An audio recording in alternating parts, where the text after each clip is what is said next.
やこれだから全部これ生きてるんですよ。全部本物なの。全部本物。収録の前日、何やらスタジオに植物を運び込む集団が。みるみるうちに仕上がったディスプレイはまるで芸術作品。なんかオアシスみたいな。そうなの。ちょっとやる気が出るっていうか、うん、そうなのそうなの。いつものツンツル店より、なんかちょっと気合が入るんですよ。今日の関西リーダー列伝はレンタル植物などを手掛ける空間演出のプロ集団ユニバーサル園芸社。ユニバーサル園芸社を55年にわたって引っ張り続けるのが今回のリーダー、創業者の森坂匠会長。若干20歳で創業。森坂を語る上で欠かせないキーワードが人生二度なし、俺がやるんだ。6畳一間のアパートで始まった会社は従業員1000人を超える業界初の上場企業に。頑張れたんですよ。人よりも頑張ったら、頭の悪い私が頑張ったら、よその植木屋のおっさんよりも頑張ったら伸びたんですから。そして日本一になったんですから。去年のクリスマス、ある商業施設で夜通し行われる作業とは一体。タイムリミットは翌朝。一体何を作っているのか。さらにまるでテーマパークのようだと評される巨大な園芸ショップとは。動物との触れ合いコーナーやいちご狩り体験も。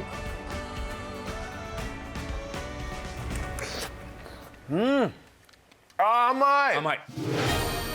売上高は年々伸び続け、去年はおよそ138億円。宇宙にも飾るんだとか言ってるんですよね。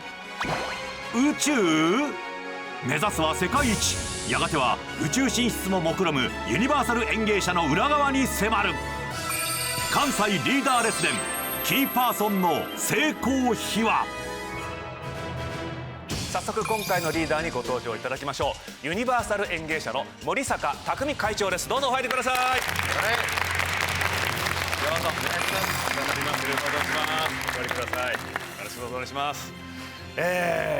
ということで今日はスタジオセットにこういった緑がね。なるほど。改めていいですね。僕らの背景にグリーンがあるってね。そうですよね。なんなんでしょうね。なんかこう気分がやっぱり違いますよ。違ういつもと。門倉さんもそれ感じてます？感じてるんですけど、私のとこまでちょっと来てないんですよ。そうだ、確かにそうだ。そうだよ、僕とナジャさんとか。そうですね。そうかそうかそうか。孤立感がある。ポイントはどの辺ですか？ここがすごいんですよっていうのちょっと教えてください。バランスとかですね。バランス、はい。まあ私も最近やってないので。ごめんなさい、バランスっていうワードは僕らでも普通に出てくるんですけど、はい、ここをこうするのがすごいんですよ。なんか一個教えてくださいよ。いやー、バランスですね。バランスです。バランスなんです。バランスですね。バランスです。たった1代で業界初の上場企業にまで会社を育て上げた森坂会長、その成功秘話にジャストミートや。森坂匠は1948年福井県生まれ。田舎町で平凡に、そしてのんびりと育ったが、小学6年生の時に一家で千葉の船橋に引っ越すことになったのだ。田舎者は何させてもとろいな。早く食えよ。掃除できねえじゃん。お前のせいだよ。早く早く言葉の違い、食べ物の違い、うまくなじめなかった森坂はいじめにあった。その東京タワーが建った頃ですから、その情報がないじゃないですか。そんなとにかくなんか知らんけど違うところに行くってことで、非常に辛かったですね。そんな自分を変えようと中学1年のクラスでは。どうも、はじめまして、森坂匠です。よろしく。趣味は人を笑わせることです。匠の話術、これから1年みんなを笑わせていきます。名前が匠なだけになんちゃって。森坂君めっちゃ面白いじゃん。よろしくな。よろしく。よーし、中学からやり直すんだ。いい出だしだぞ。見事イメチェンに成功し人気者に。と思いきや2年生になった時に小学校の同級生とクラスが一緒になり、またもやいじめられっ子に逆戻り。高校に入ると今度こそ変身しなければと行動的にいろいろなことに挑戦した。東京大阪間の自転車旅行や関東周辺の名山を20以上登るなど旅とアルバイトを繰り返した。高校に入ってすぐですね、親にもう解禁してくれと、自分が行動することに対してね。中学の時はどっか行く言うても怒られるじゃないですか。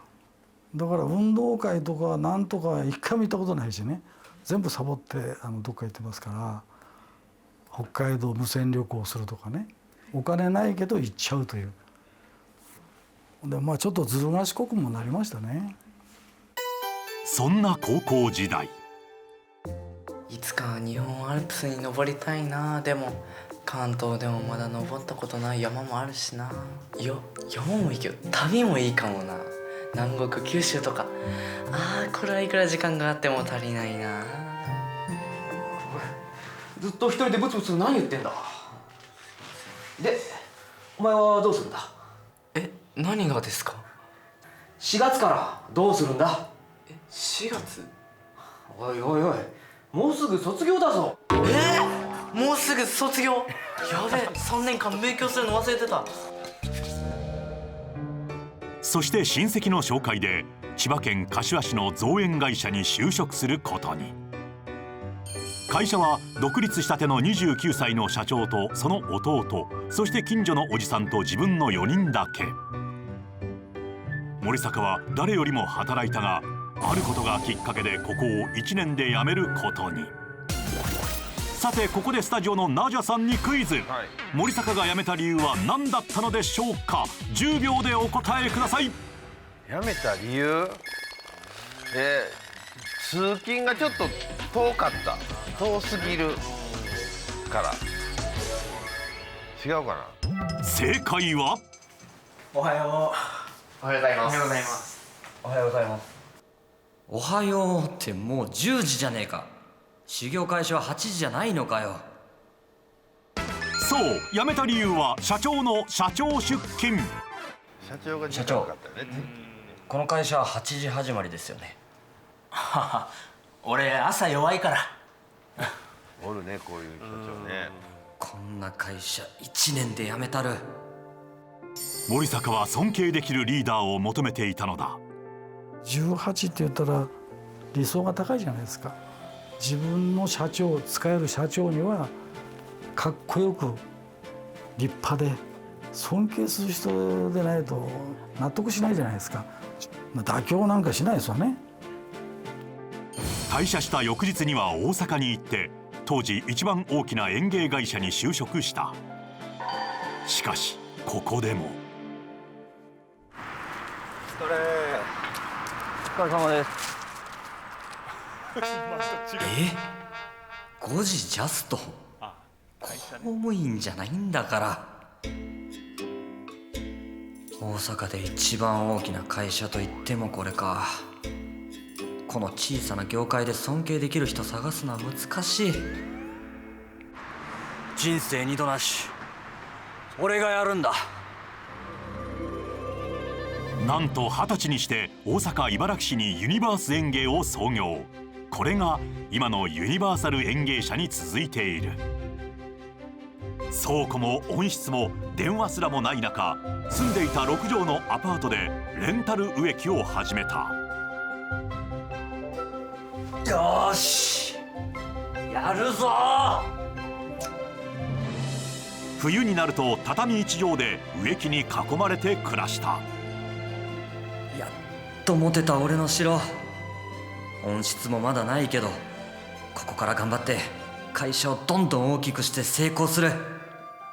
そういう商店、ちっちゃなお店ができたら植物をレンタルするっていうのはすごい勢いで増えていった時代なんですね。だからそういう細かいところでお客さんがつかめるっていうことを知ってたので、無茶だけど全く賞賛がないわけじゃなくて、それだったらなんとかなるはずだと思ってたのはありますね。大阪万博の頃に始まったホテルの建設ラッシュ。森坂は事務所の近くに増えていくホテルに目をつけた。すみません、こちらのホテルに植木を置かせてもらいたいんですけど、社長はどなたでしょうか？社長はすでに数軒経営していて業者は買えへんと思うで。諦めた方がええで。しかし森坂は諦めなかった。こんなところにホテルが建つなんて、神様が自分のために作ってくれたに違いない。これは神様からのプレゼントだ。森坂はホテルオープン前から酒屋や洗濯業者に紛れて勝手に掃除を始めた。そうするうちに。君植木屋らしいな。はい。明日持ってくれよね。はい、ありがとうございます。そして22歳の頃、植木も増やしたいし温室も持ちたい。そろそろ6畳一間じゃ限界か。よし、そろそろ土地を買うか。そして念願の土地を買おうと決心。しかし森坂は保証人がいないという理由で銀行から融資500万円を受けることができなかった。そこで森坂が取った作戦が。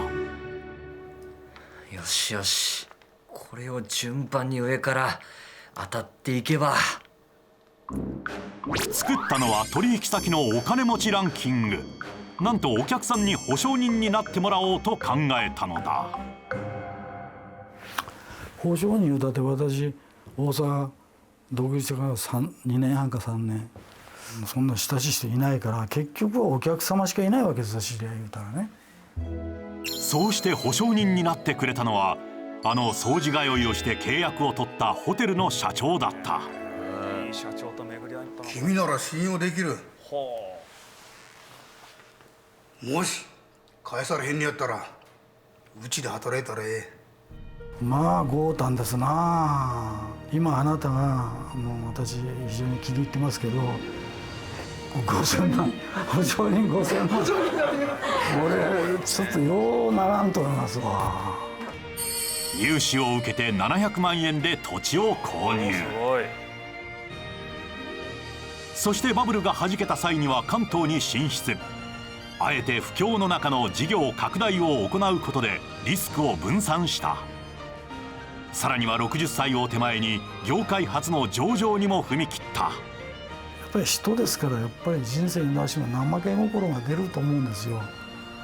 それとか自分は出なくても2代目3代目は出るかもしれない。で上場会社だと出るとこ出たわけですから、もう適当にやれないと。もう人生は1回しかなくて、もうあっという間に消えてしまわなきゃならないんだから、命のある限りね、いくつになっても頑張ると。私はここで申し上げていいのかどうかわからないんですけど、小学校の時に死ぬのが怖い病にかかったんですよ。死ぬのが怖い病。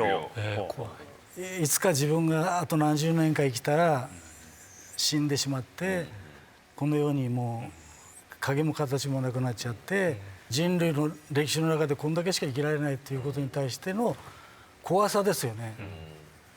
でそれがずっとバックボーンにあるんですよ。それ今もですか？今もあるんです。今もある。今もある。それが人生二度ないっていうことにつながるんですかね。子供の頃の方がもっとなんかこう恐怖心がね。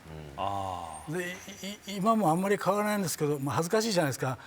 こんな年になってそんな何言ってんのみたいな、もう覚悟しなさいみたいなあるんですけど、間違いなく子供の頃よりも今の方がその人生を終えるタイミング近づいてますよね。今もその恐怖心は募ってるってことですか？いや募ってないです。同じです。少し薄らいだかもしれません。ああ、そうですか。やっぱ子供の頃って何もすること他にないから、そういうことばっかり考えるってなりますけど、今は忙しいですから。そう考えると植物なんて何百年で薬杉とか何千年もね生きてるわけだから、植物は尊いですね。じゃあね、羨ましいですね。植物羨ましい。高校時代行動的に全国を旅した理由は？恐怖心が人よりも強いもんですから、やっぱりこうじっとしてるとなんかあーっとなるから、やっぱりこう紛らわすために行動的になるんですね。ですからまあ高校生の時は非常に行動しましたね。いろんな山登ったりして。だって山登って登ってる時にそんなこと忘れちゃいますもんね。だから行動したと。動いてると気が休まるってことなんですか？自分で会社を立ち上げようと思ったのはいつですか？気に入った社長の下で、もう人の2倍3倍働いて、その会社を立派にすることをしたいと。木下藤吉郎のイメージですよね。織田信長見つけて一生懸命働いたら自分もこう出世してったっていうことですね。イメージで思ってましたね。で結局社長に恵まれなかったから、もう俺がやるしかないなって思ったっていうことなんですね。その園芸業界ってそんなにちっちゃな業界ですから、これから3つ目4つ目探してもなかなかね難しいんじゃないかと悟りました。でも最初に勤めた会社の社長さんとも今親しくさせていただいたので。1社目の十字出社の社長さんと今仲良くしてるんですか？これ見られたら怒られると思います。やっぱりですね、経営っていろんなやり方があって、そんなもん10時に来ようが1ヶ月3回来ようが会社が立派に成長してればいいわけですから、経営ってのはいろんなやり方がありますからね。でも18ですからもうまだそこまでがね考えてない。ものすごい一本気だったんだろうね。社長の先見の明があったなと私は思うんですよ。門倉さんが思う先見の明とは？今こうレンタル植物ってものすごい人気で、アメリカとかでもオフィスの中ジャングルみたいになってる IT 企業とか結構出てきてるんですけど、オフィスに観葉植物を置くと従業員の幸福感が高まって仕事の効率がどんどん上がっていくって 15% ぐらい。そうなんです。そういうのがもう実験とか研究で明らかになってきてるので、それでもどんどんこう導入していこうという動きが広がってきてるので、かなり早い段階で始められていたので素晴らしいなと思いますね。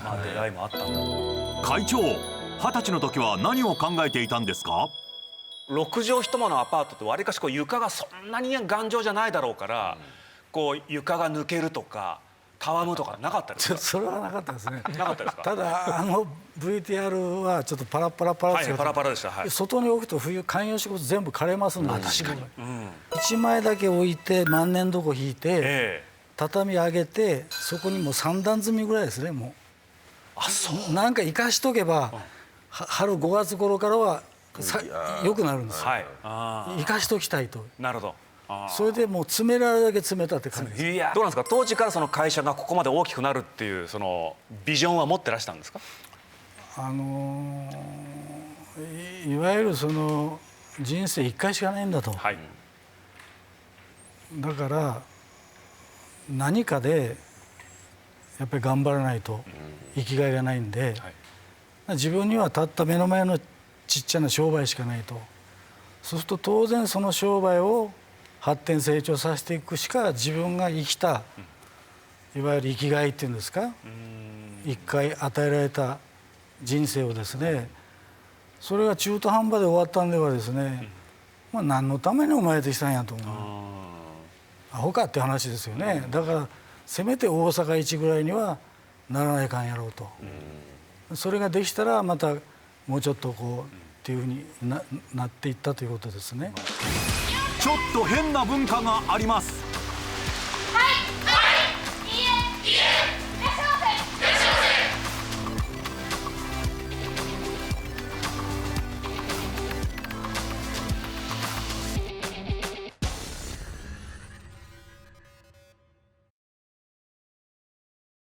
大阪茨木市にあるユニバーサル園芸社。ちょっと変わった文化があると聞いて朝から取材に来たが、一体おはようございます。はい、どうぞ。失礼しま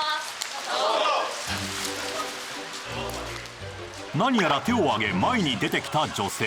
すると、よろしくお願いします。はい、いいえ、いらっしゃいませ。おはようございます。これは挨拶の頭文字を取ってハイオアシスと呼ばれる社員研修。声の大きさや姿勢などを社員同士で評価する。首が結構落ちてるのが気になったので、しっかりこの腰から頭まで一直線っていうのを意識してもう少しいいハイオアシスを目指しましょう。以上です。ありがとうございました。失礼します。ちょっと変わった文化は他にも。その名も笑顔コンテスト。年に1回社員の笑顔を会長が表彰するというものだ。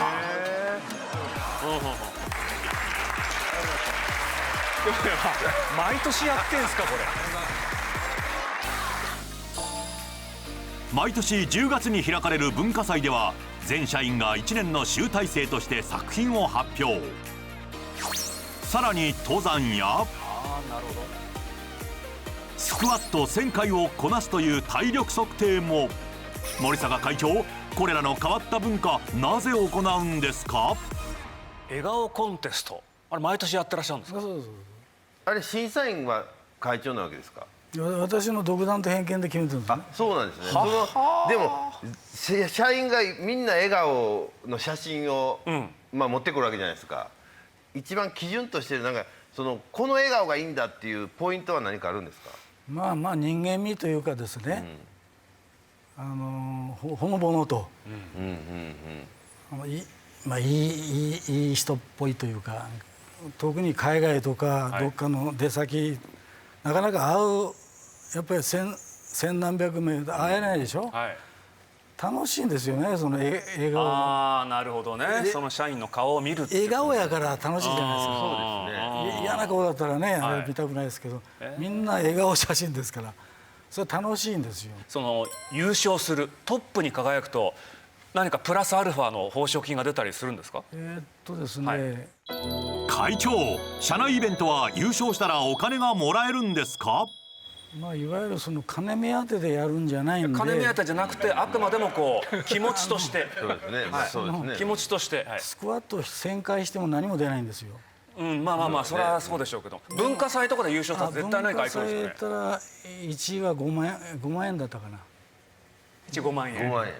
2位は4万円とか、3位は3万円とか。ああ、いいじゃん。気持ちですね。気持ちです。でも金目当てといえば金目当てですね、それは。そういう人もいるかもしれない。ズバリ聞きます。なんで変わったことをするんですか？スクワット1000回するのは全員じゃないですよ。しなくていいんですよ。別に下から言って給料上がるわけじゃないですから。でもなんでこんなことしとんやと思いますよね。スクワット1000回する。そう思ってほしいんですよ。私たちは他の園芸会社さんよりも変なことをしてると。何のためにしてるんかと。私たちは世界一にならないかんから、それを忘れないためにやってるっていうことですよ、全部。なんか変なことしてるのはなんでと思うじゃないですか。ああ、なるほど。我々は普通の会社の目指してるわけじゃないんだと。そこら辺の会社はちゃうんだと。世界一を目指してるから。自覚していただくため。目的は。今の時代からすると、ちょっと一般的な会社ではもうああいうのやめとこかっていう風潮じゃないですか。でもそれを今 VTR 見てもなんか社員の人もいやいややってる感もなくて、なんか自ら進んでやってる感もちょっと見えたんですけど、それを今会長の話聞くとやっぱり会社をもっと大きくしようとか、向いてる方向がみんな社員同じだからこそ、これみんな前向きでちゃんとやってる感がありましたね。自分たちは普通の会社じゃないんだということを分かった上でやってますよね。バラバラではね、植木好きだけだからとかね、そう困るんですよ。植木好きだからと追ってもらっても、植木も好きだけど我々が目指してるとこが好きであってもらいたいし、会長も社長も上司も好きでないとね、そんな社長のあんな変なやつはもう嫌いやと、私は植物が好きだからこの会社で働いてるんだっていうのはちょっと困ると、もう全部その一緒にしてほしいというものを踏み絵ですねこれ。なるほど。ハイオアシスをきちっとできるっていうのがまあ前提。門倉さん絶対苦手でしょこれ。いや私得意です。いやそもそも大きい声出せないじゃない。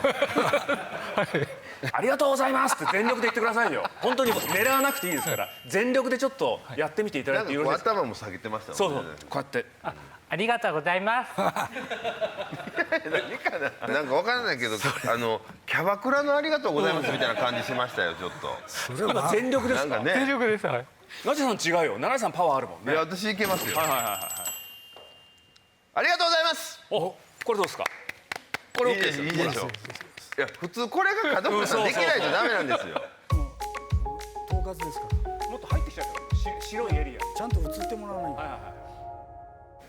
ありがとうございます。おおやっぱ違う。門倉さんこれよこれ。これをね踏まえてもう一回踏まえてやってください。はい。ありがとうございます。どう見てもわざとやってるようにしか聞こえないんだけど。ふにゃふにゃなんですよ。いやびっくりしたわ今。なんか自分の中で100点なんですけど。そうなんですか。見てる限り0点ですけどね。そうですね。多様性の時代ですから。多様性だからどうってわけじゃないですけど。あこうやってでも結果的になんか場が盛り上がるからいいですよね。このハイオアシスってね。もはや園芸ショップではない。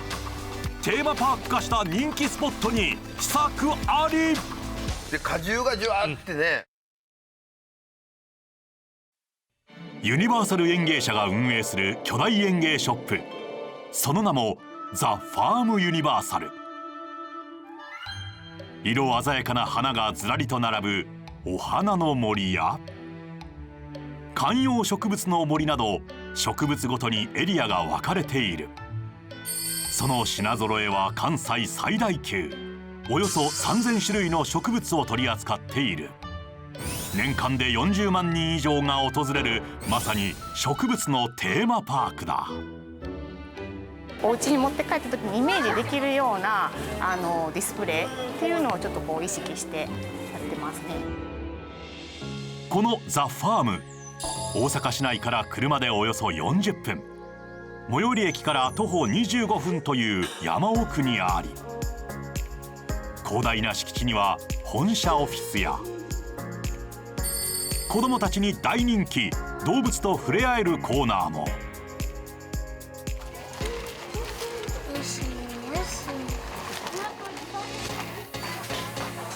さらに緑に囲まれたカフェではこだわりの窯焼きピザが楽しめる。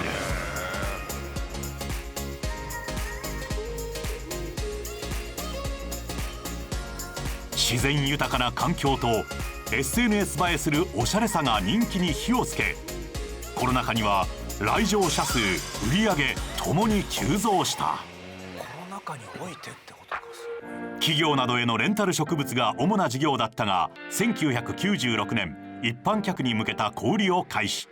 2015年にザ・ファームにリニューアルした。おしゃれにして変わったものも置いて雰囲気を作ると。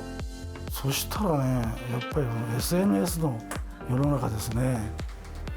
なんでどうやって知ったのみたいな、僕らの年代だと思うんだけど、あれなんか変わったわよみたいなね、全然違うわよ昔とみたいなことですよ。今では全国42店舗で植物を販売している。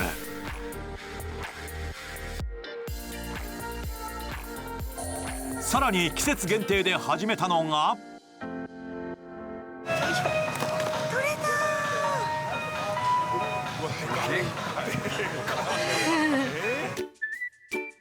いちごの摘み取り体験だ。園芸店の閑散期と言われる冬にも客足を途切れさせないために始めたという。なるほど。今は5種類のイチゴを栽培している。いっぱい面白い綺麗ですし、なんか過ごしやすい感じですよね。時間無制限の量り売りでワンパックはおよそ1700円。めっちゃ甘い。シーズン中は毎日予約でいっぱいだといういちご狩り。取れたて。朝取れたいちごをいただきます。取りましょうかね。甘い。甘い。で果汁がじゅわってね。わあこれは美味しい。これはいいわ。いやでも門倉さんあれですね、この閑散期お客さんが少ない時にいちご摘み体験をするっていうのはナイスアイデアですね。いやそうですね、リソースを最大限有効活用してるなと思いましたし、あとやっぱこう皆さん経験にお金を使う方が幸福感っていうのは高まりやすいっていうのがあるので、いちご狩りとかで本当に皆さん幸福になって社会貢献されてると思いますけど、まさにそうだ。クリスマスの夜、閉店後の商業施設であるミッションが。果たして朝までに間に合うのか。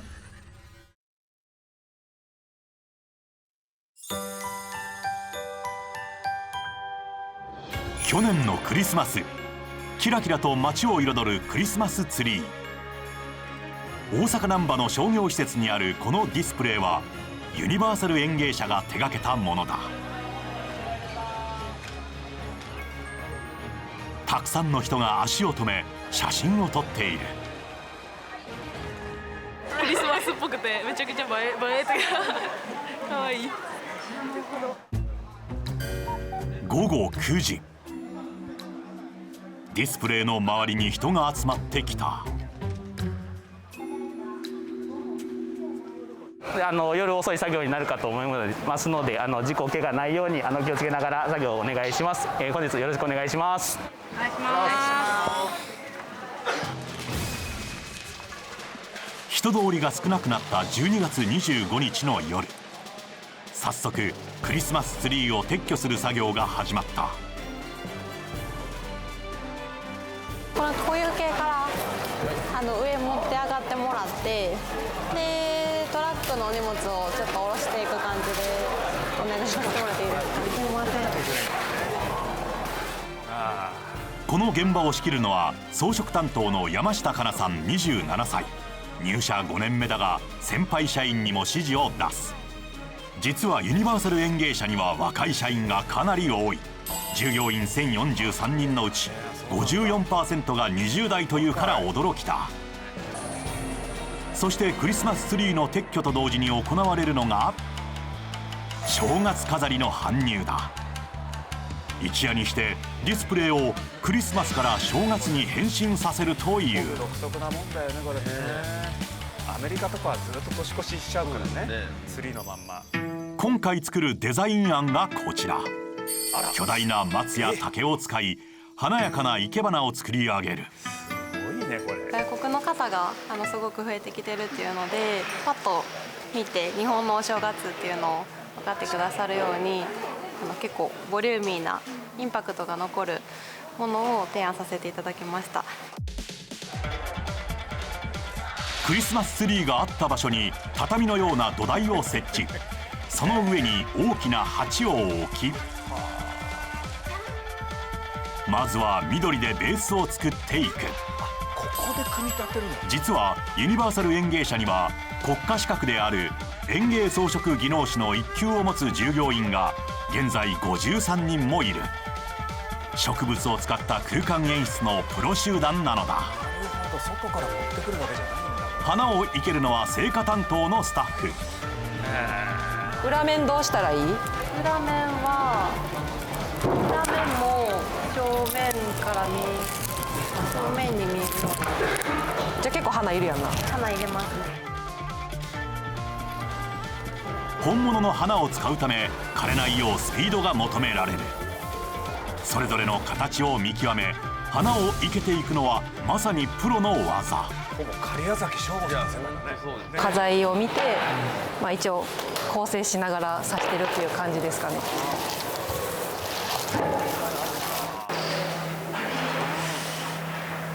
若干もう少し寝かしたいですね。バランスですねこれね。深夜2時過ぎ、ようやく形が見えてきた。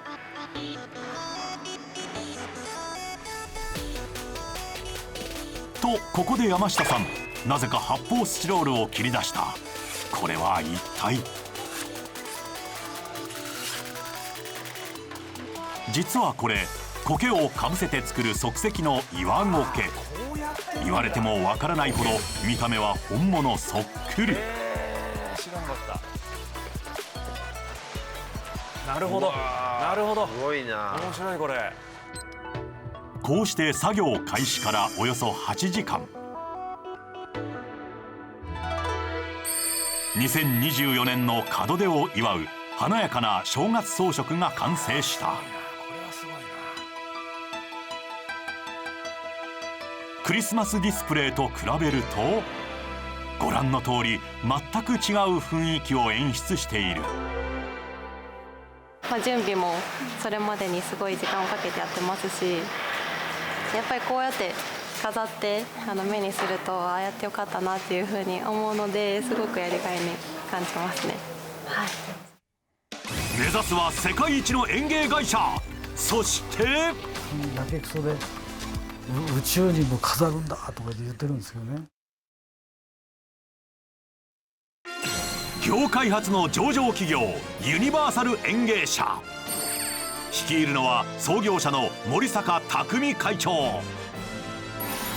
若干20歳で起業した森坂、その原動力とは。人生二度なし、俺がやるんだ。6畳一間からスタートした会社は従業員1000人を超える上場企業に。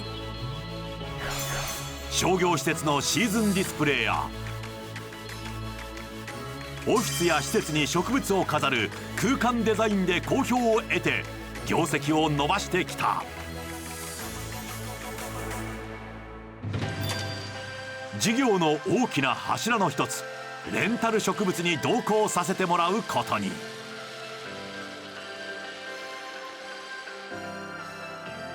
この日訪れたのは大阪北区にあるシェアオフィス。館内の至る所にユニバーサル園芸社の手掛ける緑があふれている。レンタル植物は飾って終わりではない。2週間に一度水やりや葉を拭くなど状態のチェックやメンテナンスを行っている。ご利用者さんの方でもそうですし、初めてご来場いただいた方にもこの植栽とかを見ていただいてですね、地下の空間は感じにくいねとか、そういったご感想をいただいたりもして、その植栽もきっかけでご契約に至ったケースとかも多数ございまして、我々としては非常にありがたく思っております。さらに M&A を積極的に行い、国内外およそ20の企業を買収するなどし業績拡大を続けている。日経新聞の谷本記者はユニバーサル園芸社をどう見ているのか。中小の個人事業主さんとかも結構いらっしゃる中で、そうしたその事業者さんの後継者不足っていうところで存続が難しいっていうような事業者さんをその吸収合併して M&A していくことで、大きな企業になっていくっていう植物の複合企業としてのその成長っていうところを目指している。森坂会長、今の夢って何ですか？最近やけくそで宇宙にも飾るんだとか言ってるんですよね。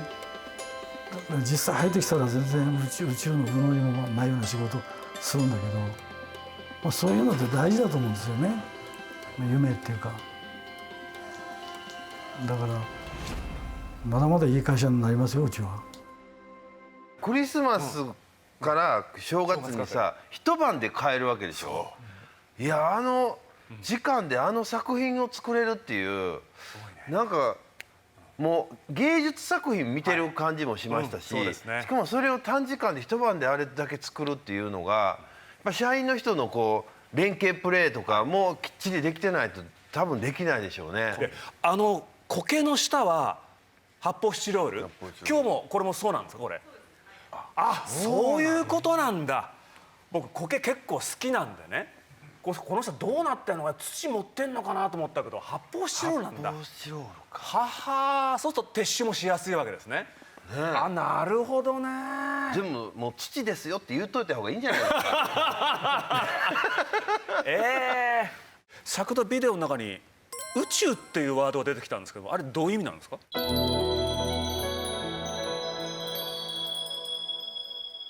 世界一の園芸会社を目指してるんですけど、私も70代中盤以降になってきましたのでね、あと10年ぐらいは頑張りたいんですけど、あと50年頑張ることはできないわけですよね。そうするとやっぱりこう代が変わっていくと。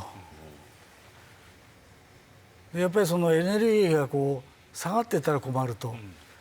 どうしても会社なんて3代目ぐらいになったらおかしくなるとかよく言われますよね。だから私がいなくなってももうサボれないっていうか頑張り続けられるためにはやっぱり大きな夢が必要だということで3年前ですかね、世界で一番早く宇宙に、それは宇宙ステーションか月か火星か分かりませんけど、いるんですよ間違いなくね。宇宙ステーションなどに必要なんで緑を置きたいってことですか？それの一番先陣になるんだと。そのためにはそれなりの会社になってないといけません。今だったらもう NASA から注文は来ないです。だからそういうふうにまで頑張るんだという、ちょっとそこまでちょっと簡単にできないぐらいのそういう目標を発表したら、そうだなと、そうなりたいねみたいなことがこうあってですね、最近はそういうことをよく言ってるんですね。最初に会社名つけた名前がユニバースだったじゃないですか。ユニバースってもう宇宙っていう意味でしょ。その時からもう宇宙を意識してたっていうことですか？全然してないんですけど。たまたまですか？結局ね、名はなんとかっていうことわざありますけど、意識はしてないんですけど無意識の意識がね働いて、それはそうかもしれないな。つけたんだろうと今は思ってますね。やっぱり全く意識がないものから出てきませんからね。宇宙に向かってね、緑を広げようというユニバーサル園芸でございますけどもね。じゃあ次をもって最後の質問とさせていただきます。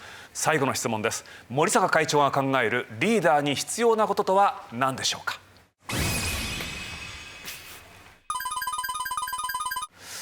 やっぱり一回きりの人生をどう考えて生きるのかと。